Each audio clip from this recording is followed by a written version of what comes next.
semuanya, selamat datang kembali di channel aku, Ataya Salsabila. Di video sebelumnya, aku udah ngejelasin bagaimana cara menginput aset pada Odoo Accounting. Nah, di video kali ini aku mau ngejelasin ke kalian gimana sih cara menginput depresiasi asetnya. Jadi, jangan lupa untuk klik subscribe dan aktifkan lonceng notifikasinya agar tidak ketinggalan. Yuk, langsung aja kita mulai.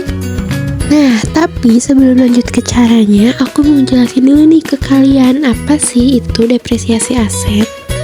Jadi, depresiasi aset itu adalah penurunan nilai terhadap suatu aset tetap atau aset berwujud yang terjadi seiring berjalannya waktu karena penggunaan atau mungkin faktor-faktor lainnya. Nah, aset tetap tersebut itu biasanya berupa gedung, mesin, kendaraan, dan peralatan yang biasanya digunakan dalam operasional bisnis. Nah, selanjutnya ada juga beberapa fungsi dari depresiasi aset. Yang pertama adalah untuk mengalokasikan biaya aset. Depresiasi itu membantu mengalokasikan biaya pembelian aset tersebut selama umur manfaatnya, bukan hanya pada tahun pembeliannya saja.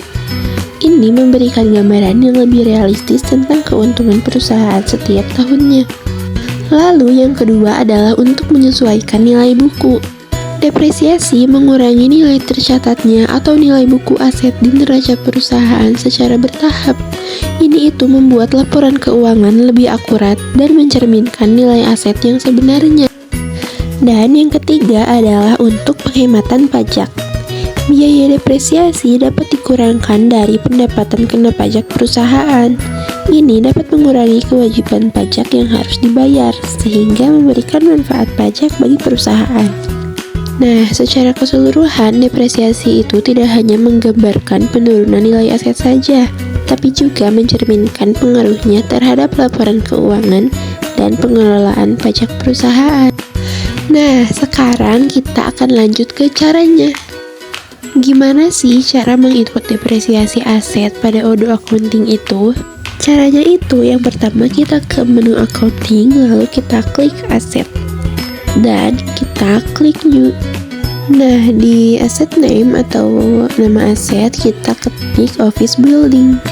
Lalu seperti biasa kita ubah accounting date-nya. Lalu di bagian depreciation method, metodenya itu kita pilih straight line dan duration-nya kita pilih 0. Lalu di bagian accounting, fixed asset account kita pilih office building. Kemudian expense account kita pilih accumulation depreciation office building.